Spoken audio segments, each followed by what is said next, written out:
আচ্ছা, আমরা তো বলের দ্বারা কাজ আমরা জানি যে W ইকুয়াল টু কত, W ইকুয়াল টু হচ্ছে Fs, বল গুণ সরণ। কিন্তু এই ক্ষেত্রে কি ছিল, বলটা ধ্রুবক ছিল, মানে বলটার মান চেঞ্জ হচ্ছিল না। 10 মানে 10, 20 মানে 20। কিন্তু যখন বলের মানটা চেঞ্জ হবে, ঠিক আছে, মানে ক্রম অনুসারে দেখা যাচ্ছে একবার 10, একবার 11, একবার 12, মানে সরণ হওয়ার জন্য প্রতি মুহূর্তে বলটাকে বাড়াইতে হবে বা কমাইতে হবে। যদি এইরকম হয় তার মানে সেই বলটা কি পরিবর্তনশীল বল। তো এরকম পরিবর্তনশীল বল দ্বারা কৃত কাজ আমরা কিন্তু আর এই সূত্র দিয়ে করতে পারি না, ঠিক আছে। সেই ক্ষেত্রে আমরা কি করব, সেই ক্ষেত্রে দেখো পরিবর্তনশীল বল দ্বারা কৃত কাজের যে ফোর্স ভার্সেস হচ্ছে এই যে সরণের যে গ্রাফ, এই গ্রাফটা হয় একটা বক্ররেখা, ঠিক আছে। মানে তখন আর এই ফোর্স ভার্সেস সরণের গ্রাফটা সরল রেখা হয় না। ওই যে ইসের ক্ষেত্রে, ধ্রুবক বলের ক্ষেত্রে কি হয়, এইভাবে সরল রেখা হয়, ঠিক আছে। কিন্তু পরিবর্তনশীল বল দ্বারা যে গ্রাফটা আঁকানো যায় ফোর্স ভার্সেস ডিসপ্লেসমেন্ট, সেটা হয় বক্ররেখা। এই ক্ষেত্রে কৃত কাজ বের করতে হয় এই বক্ররেখার তুমি যে 2 পয়েন্টের মধ্যে হচ্ছে কাজ বের করবে, ওই 2 পয়েন্ট থেকে x অক্ষের উপর কি আঁকবে, লম্ব আঁকবে। আঁকার পরে এই যে দুইটা পয়েন্ট পাইলা x এর, a থেকে b, মানে সরণ a থেকে b পর্যন্ত তুমি কত কাজ হয়েছে সেটা বের করবে।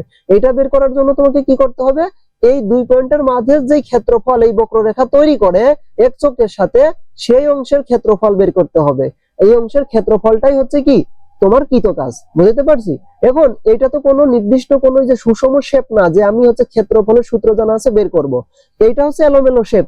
এর জন্য কি করতে হবে, আমাদেরকে ওই যে ইন্টিগ্রেশন করতে হবে, মানে এই যে প্রত্যেকটা ছোট ছোট অংশে ভাগ করতে হবে, ভাগ করে ওই ছোট ছোট অংশের যে কাজ সেগুলো সব যোগ করতে হবে। আর এই কাজটা করে কে, এই যে ইন্টিগ্রেশন বা যোগজীকরণ। তো আমরা এর থেকে বি পর্যন্ত ক্ষেত্রফল বের করব। এই জন্য দেখো ইন্টিগ্রেশন এর থেকে বি হচ্ছে লিমিট নিয়েছি, এর থেকে বি।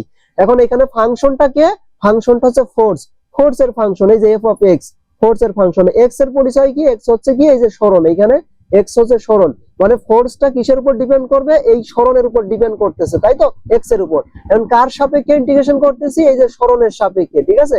এই যে এফ অফ এক্স মানে যার উপর নির্ভর করতেছে তার সাপেক্ষে হচ্ছে ইন্টিগ্রেশন করব, ঠিক আছে। তাহলে এইটা করলে এখানে যদি আমি এই যে এফ অফ এক্স মানে যে ফাংশন, বলের যে ফাংশন দেওয়া থাকবে ওইটা যদি এখানে বসায় দিই, এটা দেওয়া থাকবে, বসিয়ে দিয়ে আমি যদি ইন্টিগ্রেট করি তাহলে আমি কি পাবো, এই ক্ষেত্রে কৃত কাজ পাবো। বুঝতে পারছি?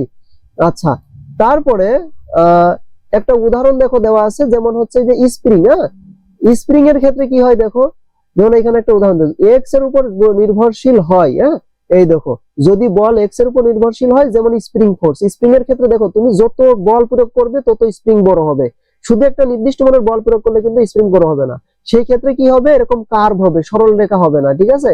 তো এরকম কার্ভ হবে। সেই ক্ষেত্রে আমাদের কি করতে হবে, ওই যে বক্ররেখা যে এরিয়া তৈরি করে সেই ক্ষেত্রফল বের করতে হবে। এইভাবে কাজ করবে, ঠিক আছে। তো এরকম ভালো ভালো টিপস পাইতে অবশ্যই আমাদেরকে ফলো করে রাখো।